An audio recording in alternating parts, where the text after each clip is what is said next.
निशानियाँ होंगी। बल्कि हदीस पाक में आता है कि सहाबा किराम रज़ी अल्लाह मजमाइन जो थे वो एक मरतबा क़यामत का ज़िक्र फरमा रहे थे, क़यामत का तज़किरा कर रहे थे। तो आप सल्लल्लाहु ताला अलैहि वसल्लम सहाबा फरमाते हैं इत्तलाअन नबी सल्लल्लाहु अलैहि वसल्लम अलैना, कि आप सल्लल्लाहु ताला अलैहि वसल्लम हमारी तरफ मुतवज्जे हुए, तशरीफ़ फरमा हुए, और हम जो है क़यामत का ज़िक्र कर रहे थे, क़यामत की अलामात का तज़किरा कर रहे थे। तो आप सल्लल्लाहु ताला अलैहि वसल्लम ने पूछा मा तज़कुरून, कि तुम क्या ज़िक्र कर रहे हो? तो सहाबा ने अर्ज़ किया नज़कुरुस्साआ, कि हम क़यामत का ज़िक्र कर रहे हैं। तो उस वक़्त आप सल्लल्लाहु ताला अलैहि वसल्लम ने इरशाद फरमाया इन्नहा लन तक़ूम हत्ता तरौन क़ब्लहा 10 आयात, कि तुम क़यामत हरगिज़ नहीं देखोगे, क़यामत हरगिज़ कायम नहीं होगी जब तक तुम क़यामत से पहले 10 बड़ी अलामात को ना देख लो।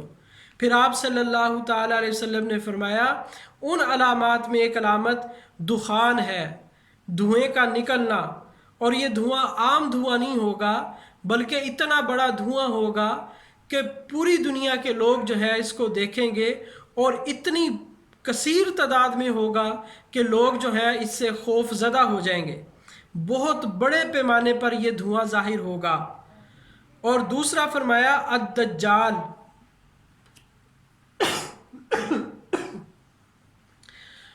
और फरमाया अद-दाब्बा, जिसका जिक्र कुरान पाक में भी आता है कि दाब्बतुल अर्ज़, के ज़मीन से एक जानवर निकलेगा जो खर्क़ आदत होगा, और उसकी जो है वो अजीब व गरीब जो है वो उसकी हरकत होंगी, और वो दुनिया का चक्कर लगाएगा।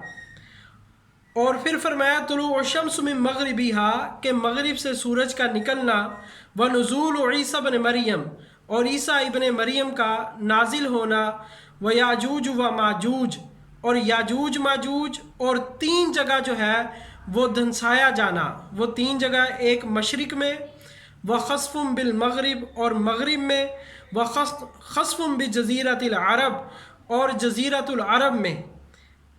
जैसा कि कल हमने पढ़ा था कि एक लश्कर जो है, सुफियानी लश्कर जो है, वो वहाँ ज़मीन में धंसा दिया जाएगा। व आखिरु ज़ालिका नारुन, और इसमें से आखिरी निशानी वो आग होगी, तखरुजु मिनल यमन, जो यमन की तरफ से निकलेगी, व ततरुदुन नासा इला महशरिहिम, और लोगों को मैदान महशर की तरफ जमा कर देगी। तो आप सल्लल्लाहु ताला अलैहि वसल्लम ने इन 10 बड़ी अलामात का ज़िक्र फरमाया कि जब तक ये 10 बड़ी निशानियां पूरी ना हो जाएं उस वक़्त तक क़यामत कायम नहीं होगी। लेकिन याद रखें कि ये तो क़यामत कुबरा है ना, लेकिन हर इंसान के लिए क़यामत उसकी मौत है। जैसा कि हदीस पाक में आता है मम माता फ़क़द क़ामत क़यामतहू, कि जो मर गया उसके लिए तो क़यामत कायम हो गई। इसलिए इस इंतज़ार में नहीं रहना कि क़यामत आएगी और महदी निकलेंगे, ईसा अलैहिस्सलाम का नुज़ूल होगा और फिर क़यामत, फिर हम उसकी तैयारी में लगेंगे। नहीं नहीं भाई, हर बंदे ने क़यामत की तैयारी करनी है। एक क़यामत वो है जो उसके मौत पर कायम हो जानी है, उसकी तैयारी में लगे रहना और उसकी फ़िक्र में लगे रहना। तो ये जो अल्हम्दुलिल्लाह यहाँ हमारा बैठना है, ये उसी तैयारी के सिलसिला में है कि अल्लाह ताला हमारे अकायद व नज़रियात की भी इस्लाह फरमा दे और अल्लाह जल्ला जलालू हमारे अमाल की भी इस्लाह फरमा दे। तो ये जो अलामात क़यामत का हम यहाँ ज़िक्र कर रहे हैं, इसका खालिसतन एक मकसद ये है कि हमारे दिल में क़यामत का खौफ पैदा हो जाए कि क़यामत आनी है, अल्लाह जल्ला जलालू के सामने खड़े होना है, अमाल का हिसाब किताब होना है, ज़िंदगी कैसे गुजारी, कैसे मामलात, जवानी, बुढ़ापा, कैसे ज़िंदगी गुजारी, माल कहाँ से कमाया, कहाँ खर्च किया, औलाद की क्या तरबियत की, वालिदैन के साथ क्या मामलात किए, बीवी बच्चों के हकूक़ अदा किए कि नहीं किए, और खाविंद और बीवी के क्या मामलात थे।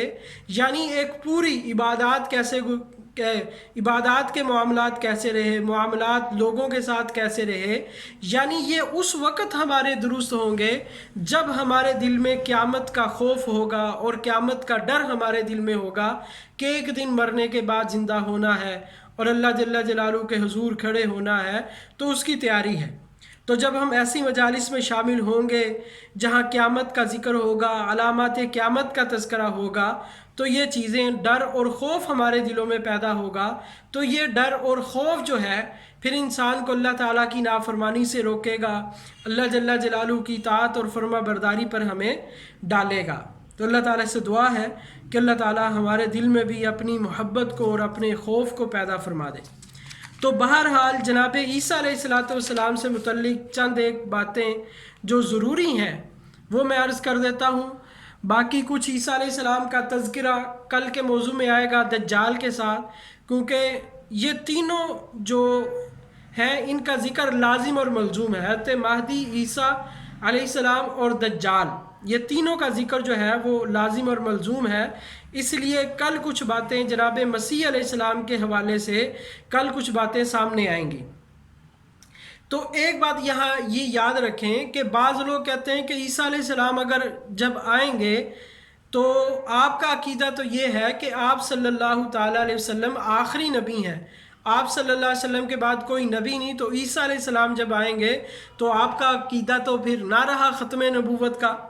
تو ایک بات یہ ذہن نشین رکھیں کہ ختم نبوت کا معنی یہ ہے کہ آپ صلی اللہ علیہ وسلم کے بعد کوئی نبی پیدا نہیں ہوگا، لا نبی یا بعدی، کہ میرے بعد کوئی نبی نہیں ہوگا، میرے بعد کوئی نبی پیدا نہیں ہوگا، میرے بعد کوئی ایسا شخص نہیں آئے گا کہ جس کو نبوت مل جائے، یہ مطلب ختم نبوت کا ہے۔ اور عیسیٰ علیہ السلام جو تھے وہ تو پہلے کے نبی تھے، نہ کہ ان کو نبوت بعد میں ملی ہے، ایک بات یہ۔